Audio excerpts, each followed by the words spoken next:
Dah macam karangan dia hantar. Sama-sama AB, saya masih menggali ilmu, sharing daripada AB. Sebenarnya saya patut banyak-banyak terima kasih kepada AB.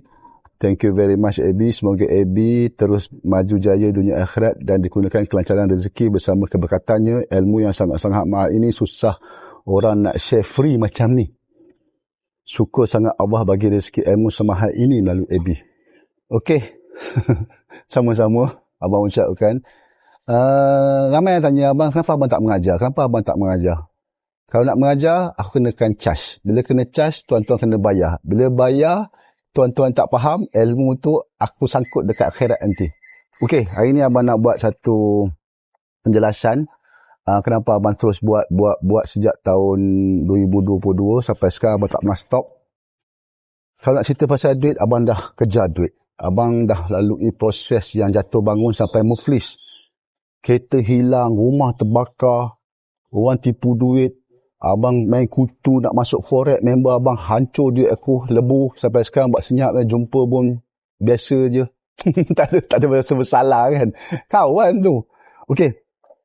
So abang jumpa tok guru abang. Abang minta satu ayat untuk aku bangun.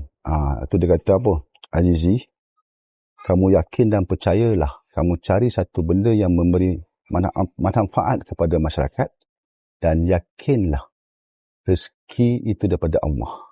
Maknanya tugas abang cari satu benda yang abang memberi manfaat pada masyarakat, tak perlu fikir langsung pasal rezeki itu daripada Allah. Dan tahun 2013 abang buat bekam.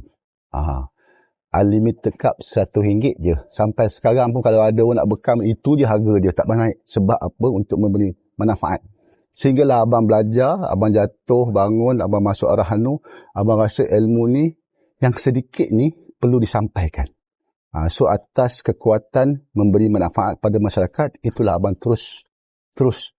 Dan inilah misi abang bekam. Like, komen dan share. Ya kira dalam sunnah, pasti ada kelahiran. Yes.